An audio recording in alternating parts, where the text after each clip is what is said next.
What's going on, guys? This is Tower number 9, and I'm coming to you with another daily gameplay commentary. This time we have some more deck testing here with some more unusual stuff. I'm testing out a Hera Double Green build, and I'm playing against Endless, who is using Green Han. I'll lead off with a Battlefield Marine, 2 cost 3/3. So my opponent plays the exact same thing, a Battlefield Marine of his own. So just for a little context here, the I'm trying some of the new cards, so I have Zeb and I have the Rogue Squadron Skirmisher both incorporated into this build, trying out the Hera Double Green.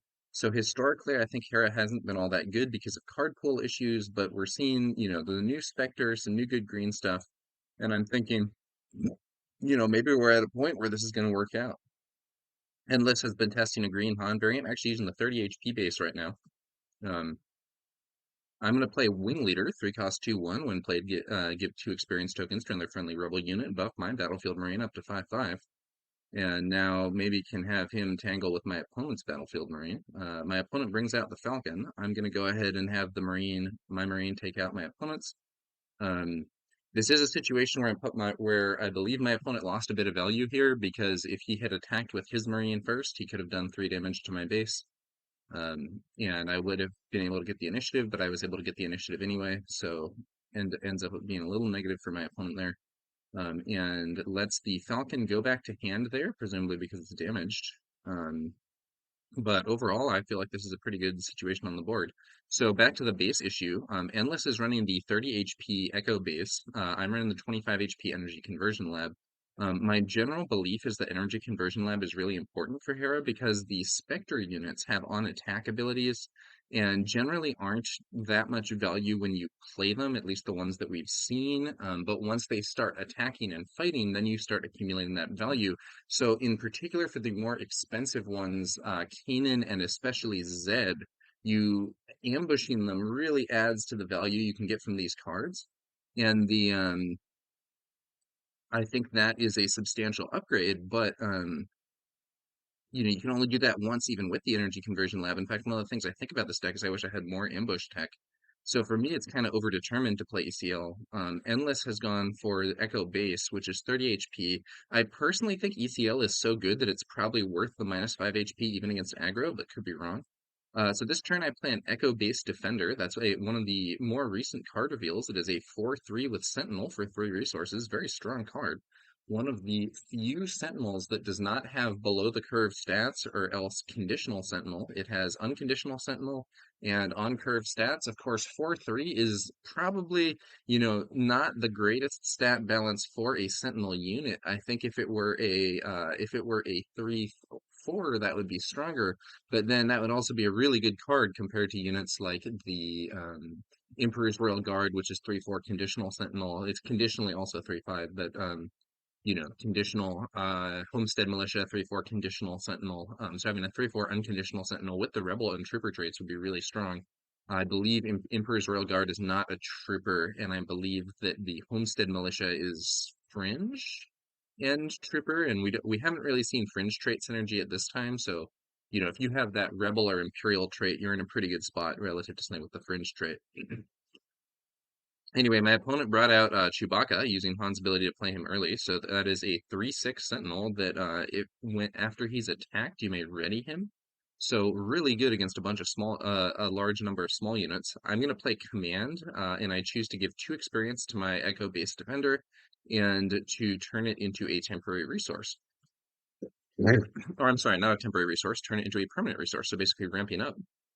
My opponent plays a what is this? It's a rogue operative, I believe. I and then uses Han's ability to get the uses Han's ability here to get that temporary resource in play to allow him to deploy Han this turn. Then we're going to see 3 resources spent bringing out an Echo-based defender of his own.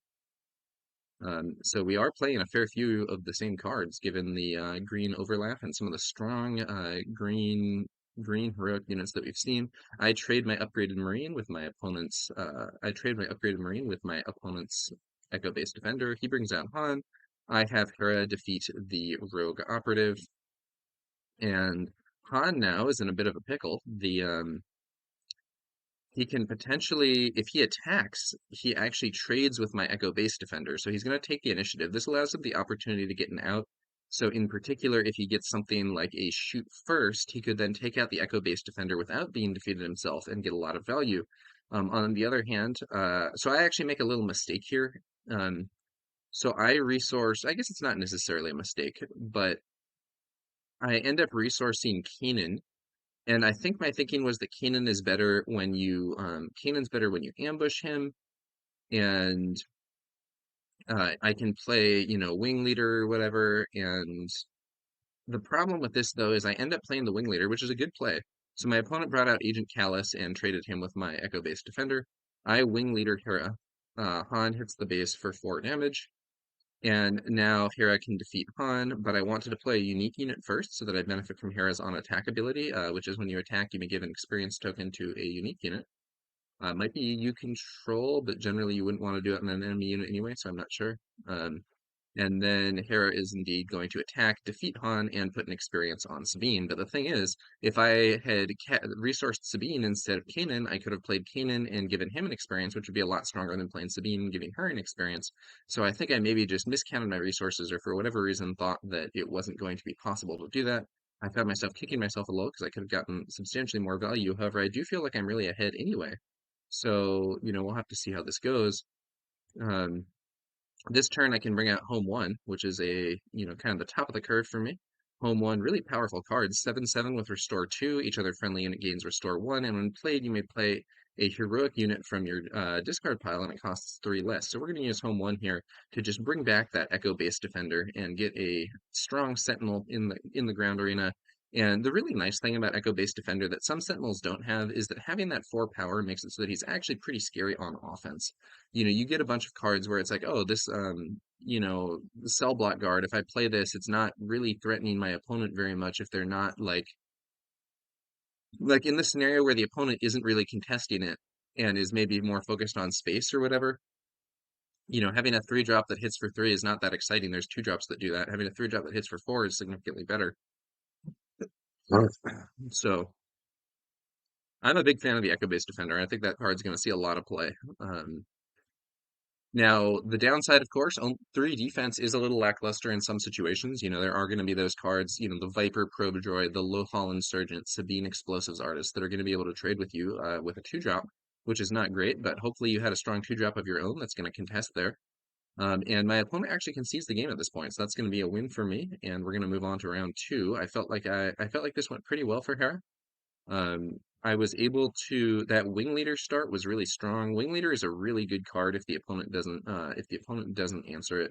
It's a little risky to play wing leader against yellow because there is that chance that you're going to be hit by disruption effects. You could see waylay, you could see various exhaust cards. So Asteroid Sanctuary, Leia Defiant Princess, No Good to Me Dead, Outmaneuver, though that's kind of a different sort of thing. Bamboozle is really good because not only does it exhaust you, it also gets rid of your experience. Anyway, there are just a lot of potential answers in yellow to a wing leader play, but it looked like my opponent didn't have them that game, and it ended up being very advantageous. So now we're going to move on to round 2, and I'm seeing this looks like a pretty good hand. So I can potentially do Battlefield Marine, follow up with a Echo Base Defender or a resupply. But my opponent does an early Ezra Bridger, which I am not loving here. So Han's ability to accelerate there, very annoying for me. So one thing that I can do though is I can just bring out an Echo Base Defender, which trades with Ezra. I have an Ezra of my own, but doesn't seem necessarily the strongest. So I think what I do here is I just bring out my Echo Base Defender. So that's a 4/3 with Sentinel. So if Ezra attacks into it, that's a trade. If my opponent has a wing leader, I'm going to be very unhappy. Um, but at least for now, that's a trade. Additionally, Ezra has an ability that's really strong, but it's after this unit resolves an attack, which means that if you die in your attack, it doesn't work. My opponent goes for a resupply, ramping up a little bit, and I'm going to go ahead and swing into the base with my Battlefield Marine. And Ezra does take the trade and does not get to use his ability. So, I have the board right now, but my opponent has got the the strong resupply there, and we could see Han actually deploying this turn. Now I'm gonna try and counter a bit with some ramp of my own. I could potentially play a resupply or a command. This was actually a bit of a resourcing mistake. I should have resourced the resupply that I have in hand because it's very unlikely that I'm going to play it at this point. So I'm going to go with command, and I give my battlefield marine 2 experience, and I make command a temporary resource. So I'm gaining some board, and I'm gaining some board, and I am also getting into a position to bring my leader out next turn. My opponent makes a temporary resource with Han. I take the initiative. Han hits my base for 4, making another temporary resource, and uh, up to 7 resources quite early in the game, and then actually brings out Han Solo. I believe it's Han Solo Reluctant Hero on unit, which is really going to be a problem for me. So this unit is a 6/6 with ambush, and it has a permanent shoot first. So when it attacks, the opposing unit, it deals its combat damage before the opposing unit, and at 6/6, that means that you can defeat quite strong units, not take any damage, and still have a huge threat on the board for next turn. So in this situation, I had a 5/5, and my opponent cleared it, taking no damage and having a powerful unit that can keep doing that. So looking at this turn, I'm thinking that my main option here. Honestly, Han is a huge problem. I'm hoping to get to home 1 in order to get out of this situation. I'm going to bring out Ezra, and my thinking is that if my opponent attacks Han with Ezra, I can bring out Hera. That is indeed what happens. So now I can bring out Hera. If my opponent doesn't have some disruption against Hera, I can play a wing leader, buff up Hera, and actually take out Han, which is really high value. So my opponent plays Ezra, which is, not the strongest thing that he could do. Not terrible, but it could be worse. I'm going to go ahead. There's the buff on the wing with the wing leader. My opponent's leader Han hits my base for 4, and I'm going to go ahead and clear unit Han. I feel like that could have gone much worse for me, but I'm still not in a great position. So I do have a buffed Hera. She was unable to give out an experience token because I did not have a, or maybe it's a count. I should really get my facts straight on whether it's a token or a counter. But I did not have a unique unit to buff with Hera, so that's a little bit of a downside there. With her buffed stats, she is able to defeat either of the remaining units that my opponent has on the board, so probably what I want to do is try and take out Han if possible. And my opponent leads off with Ezra, so this allows my opponent to get Ezra's ability, but it does a little bit less damage than leading off with Han. It ends up being an outmaneuver, which my opponent discards. Doesn't seem like we have a situation where outmaneuver is necessarily critical. I'm on 7 resources here, so I could play Zeb, I could play Echo Base Defender. Right now I just take a trade. Next turn I'll be able to play Rogue One or Home One, which could be really big. 3 resources for the Falcon, don't love it. So here, so one thing I could do is just play Zeb. Another thing I could do is play the Defender. I think just playing Zeb is a good option here because it develops a strong unit, and I think my opponent is unlikely to be able to deal with it immediately. I but we could still see like Waylay, but with only 3 resources, it doesn't seem like that he can actually kill it. So I have my wing leader swing into the base, and my opponent is at this point just pushing for more damage to my base, which I'm kind of scared of. So I actually bring out the Echo Base Defender instead of Zeb. So the Echo Base Defender is a less valuable card, except that it's screening my base here as my opponent is going aggro, and I think Endless actually passes, and I take the initiative. So this is a situation where if I had taken a normal action, my opponent would have been able to do something else himself, but because he passed, I decided I'm just going to end the turn here, and we will see what we can do. Rather, especially because I actually didn't have a play. So if my opponent had done something other than pass, he could have probably played more stuff.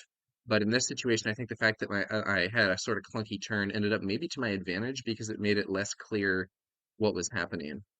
So I have the Falcon. So it's kind of a war of the combat tricks here. I have the Fleet Lieutenant buff my wing leader to trade with the Falcon, but my opponent has a shoot first to allow Ezra to take out the Echo Base Defender without being defeated in return. And on the top of his deck, he sees Chewie, who he then plays. Chewie does have Sentinel. I'm going to go ahead and deploy Zeb. So Zeb is a 5/5. When this unit completes an attack, if he defeated a unit, you may deal 4 damage to another unit the opponent controls. My opponent takes the initiative. Yeah, so this is a really good situation for me because if I use this Fleet Lieutenant to buff Zeb's attack into, if I use this Fleet Lieutenant to buff Zeb's attack into my opponent's Chewbacca, he will defeat Chewie, and then the 4 damage from having defeated a unit will also defeat Ezra. So this is an opportunity to get huge value from Zeb. Let's see what my opponent does in order to respond. Unfortunately, it's a waylay on Zeb. That is very negative for me. Um, I'm going to go ahead and bring out home one. I want to just get a powerful unit on the field. Another option for what to do this turn would have been to have the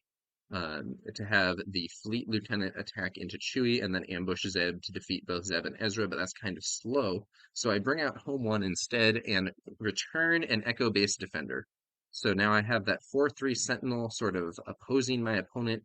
If he goes in with Chewie to kill the Echo-based defender, I can just trade with, I can have the Fleet Lieutenant attack and defeat Chewie. If he attacks with Ezra, they'll both be defeated. He ends up going for the attack with Chewie. So Chewie takes 3, or takes 4. The Echo-based defender is defeated. And now I could take the initiative here, but I think it makes more sense to have my Fleet Lieutenant attack and defeat Chewie. This will also restore 1 HP to my base because of the buff from my home one. The other thing that I could potentially do here is take the initiative and then hopefully kill Chewie with Akbar on the next turn if I can keep a unit in play, or ambush Zeb, but I decided to go for the immediate result. My opponent then attacks with Ezra, leaves the top card on top. I'm going to take the initiative, and then we see 5 resources spent for another copy of Chewbacca, not what I most want to see. So in this case, though, I have a potential out. What I could do is I have an Admiral Akbar in hand. I could play that to deal 1 damage to Chewie. Then I can ambush in Zeb, defeat Chewie and Ezra in 1 shot. So could be good, but I'm gonna lead off with a swing from home one, inflicting 7 damage to my opponent and restoring 2 from my own base. So this is a situation where that is worth a lot. Unfortunately, my opponent plays his own home one, which I do not appreciate seeing that.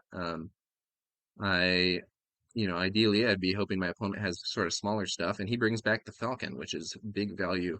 So now I'm going to have to try and make my play in the ground arena to stabilize that. Akbar comes out, dealing 1 damage to Chewbacca. Luckily for me, my opponent attacks with the Falcon first, maybe thinking Chewie is keeping the ground arena safe, but that's going to be to my to his disadvantage because I'm going to ambush in Zeb. So Zeb ambushes Chewie, heals my base for 1, and then deals 4 damage to Ezra, defeating both of them in 1 move. So that's a major win for me in the ground arena, but the space arena is now looking like a problem with my opponent having that home 1. So Endless then takes the initiative, and I'm going to go ahead and pass. We see another Akbar, Sabine. Not a great hand here.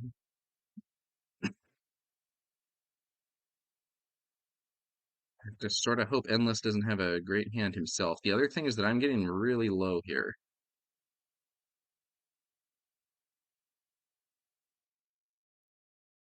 If he doesn't kill anything that I have and doesn't heal, I have lethal, but the problem is that he has a lot of restore from home 1.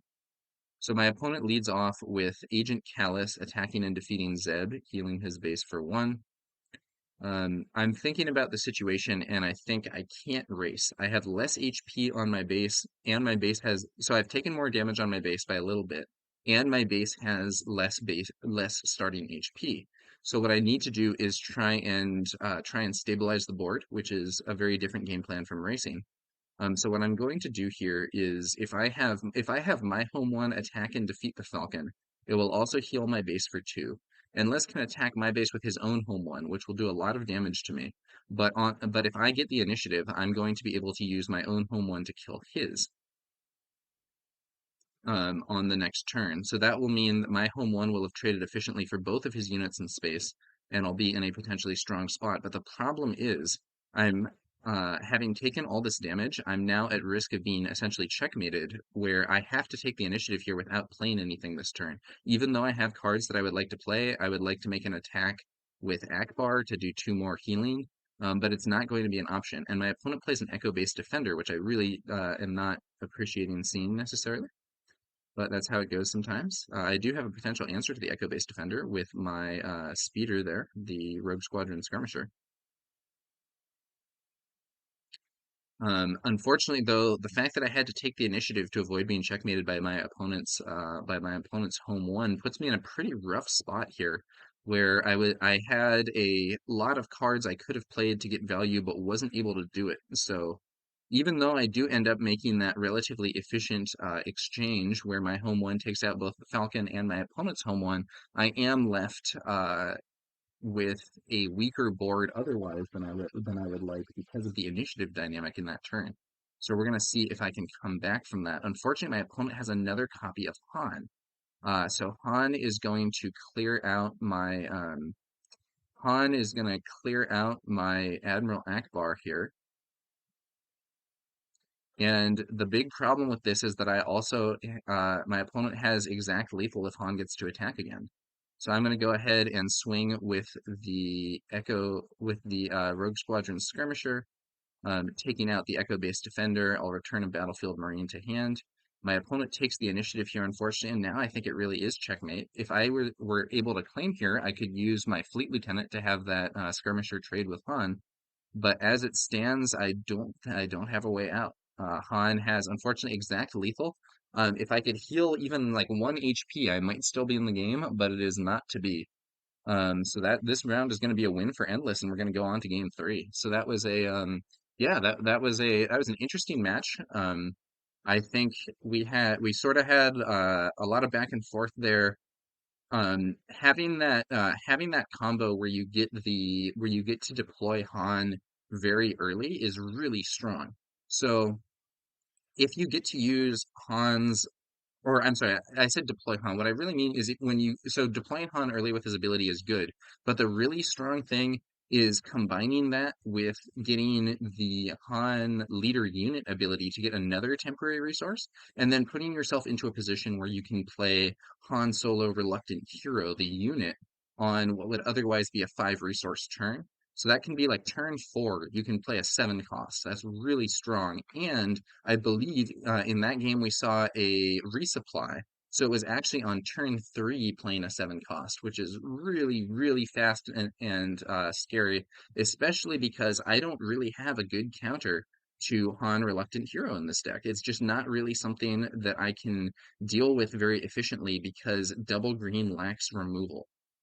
So I'm hoping that we're going to see more removal stuff for Heroic Green, but right now there's a problem because your main removal cards are you can potentially ambush stuff for removal, but Han is 6 toughness, so that's difficult, or 6 HP. You can do Admiral Akbar, but again, that's usually for smaller stuff. Command is a strong removal card, but it doesn't work on unique units, and this is a huge downside to that card. Like, is it a good card? Yes, it's a good card. But the fact that it doesn't work on any unique unit is a really, really major downside and makes it not reliable removal because so many of the things you're threatened by are unique in this game. Um, I think if Command said non-leader unit, it would be a much stronger card, but as it stands, it's kind of inadequate there, unfortunately. So in this situation, I had I led off with the Battlefield Marine. Endless had an Ezra, and I use a Fleet Lieutenant to have my Battlefield Marine trade with Ezra. But Endless plays a resupply, so we are now at risk for that same combination that we saw in the previous game that caused so much trouble there. So what I'm going to do here is so normally what I would do is play command ramp and give my Fleet Lieutenant +2/+2. But the problem is if my opponent has Han in hand, I'm just going to get blown out by that. So I'm thinking like how can I avoid that being like a crushing blow for me? I'm going to counterplay it by instead going for a route where I will use my Bright Hope to return the Fleet Lieutenant to hand, drawing an additional card. And then if my opponent has Han Solo the unit at this point, which he can deploy after Han attacks, he's going to waste his ambush, and like relatively speaking, I'll be in a much better spot. And he indeed has it. So I'm happy that I counterplayed him in that way by getting value with Bright Hope, getting that card draw, and returning the Fleet Lieutenant to potentially be played as a combat trick again later. But the problem is, my opponent still has an incredibly strong ground arena compared to what I have on the board. And this is a really big deal. So how am I going to deal with that? That's kind of my problem at this point. I have a lot of cards in hand, but none of them are removal options that can deal with Han Solo Reluctant Hero. That's just not really a thing this deck has access to.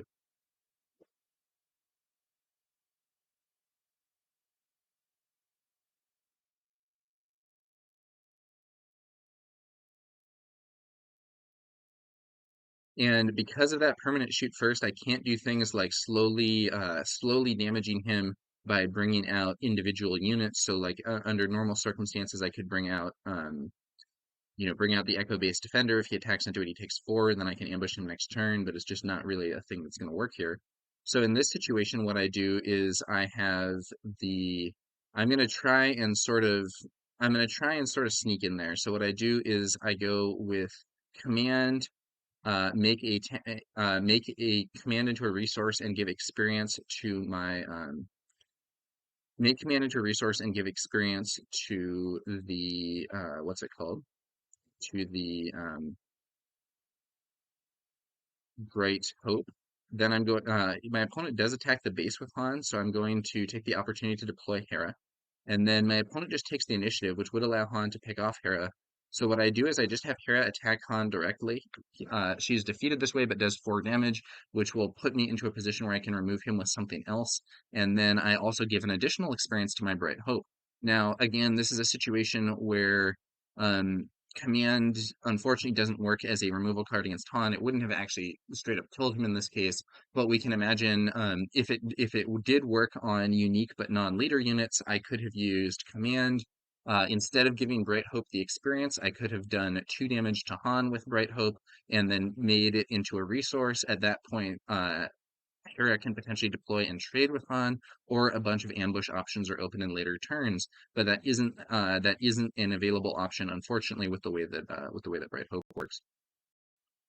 Or I'm sorry, with the way that command works. So now I'm in a tough spot. My opponent has done a lot of damage to me in the ground arena, and it's difficult for me to stabilize. On the plus side, I have a really strong unit active in the space arena, and Han is now in range for me to use the energy conversion lab to ambush him and get him off the board.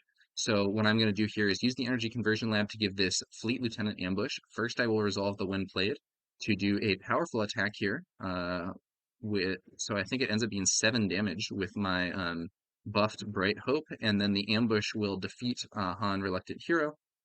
So lots of value from that play, but I'm still significantly behind on base HP, especially because my opponent is on the 30 HP base here. We're going to see Ezra hit the field. I'm going to play an Echo-based defender, putting up a Sentinel there, trying to just cause my opponent some problems on the ground. And then we see an Echo-based defender for my opponent as well. I take the initiative, and this is one of those times where not having multiple ambushes is really hurting. So if I had, or not having multiple effects that allow you to ambush other units. So if I could ambush Zeb here, I could get immense value. So Zeb could ambush, kill the Echo-based defender, use his ability to kill Ezra, and remain on the field, which would be a giant swing in my favor. But unfortunately, I can only use the energy conversion lab once, and I had to use it with that fleet lieutenant to clear out my opponent's Han. Um, Not sure what that was saying. Maybe a little description on one of the tokens or something. I think it was just a Sentinel token there. Okay, so then what am I going to do now? So I can ambush my opponent with the Rogue Squadron Skirmisher, which would get that would get their Echo-based defender off the field, allow me to return a unit to my hand, and then I could still play C3P, allow me to return a 2-cost unit, so I could then still play C3PO, or maybe play Battlefield Marine is probably a more likely play at that point.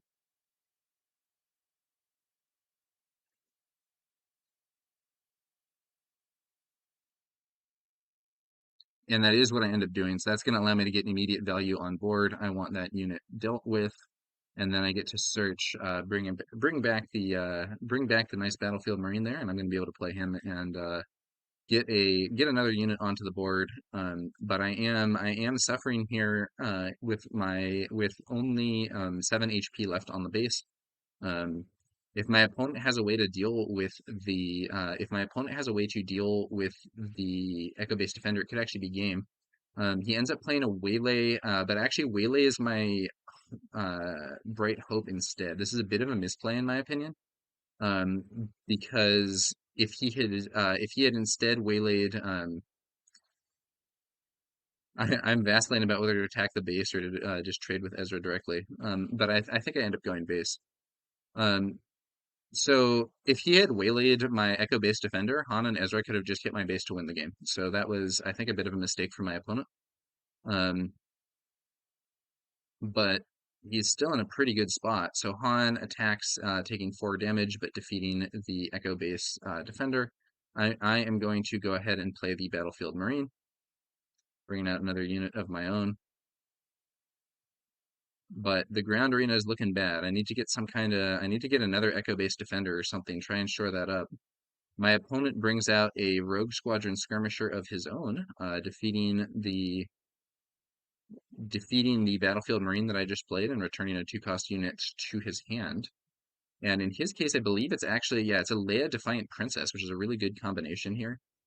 So Leia Defiant Princess, he had made as a temporary resource and then discarded from there, and then returned it to hand to potentially exhaust something later. I'm going to go ahead and take initiative, and Ezra hits my base for 3. I'm now in very desperate straits. Both Han and that skirmisher can attack and clear out my base. The question is, can I draw something that stops it? And the answer is no. So that's going to do it for this one. I concede the game here, and Endless ends up winning this set. I went 1-2 with the Double Green Hera.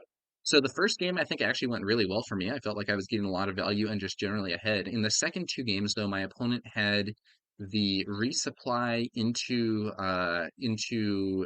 Han Solo Reluctant Hero early play combo, and man, I just really struggled to deal with that. I felt like this deck just really does not have answers to that Han Solo Reluctant Hero. It just felt like there wasn't a lot that I could do about it necessarily. And I think that and then I think that in both games I was able to remove him, but it required kind of stringing together multiple different plays and getting myself into that spot where I could do that with multiple cards of my own, losing a lot of tempo, and then ultimately not being able to stabilize. It's tough. It's not something that this is really poised to deal with. So I think that was an issue. And then the other issue that this deck had is a lot of these units want to be ambushed, and I only have 1 ECL. What I would really love to see for Hera is like, what if there's like Ghost or something, and it's a ship that has decent stats, and it says other Spectre units you control gain ambush. That would be excellent for this deck. Or even maybe there's an event that allows you play a Spectre unit, it gains ambush and +1 or whatever for for until the end of the turn, or whatever it is, some kind of combination to give other Spectres ambush, because right now they have these on attack abilities that are good, but in order to maintain tempo, just playing them and like leaving them on the board for stats is not necessarily strong, especially for something like Zeb that has a really strong ability, but that if your opponent knows it's coming, can play around it. Having that ambush is kind of critical, but you only have 1 ECL, so you can only do it once, which is pretty tough.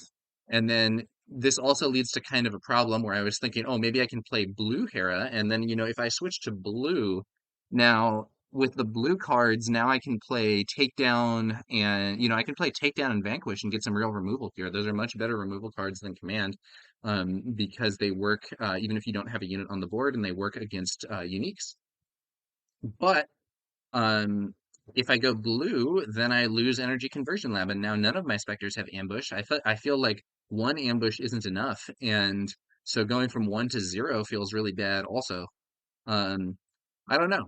I think it's interesting, and I think that in the right situation, Hera can actually be quite good right now.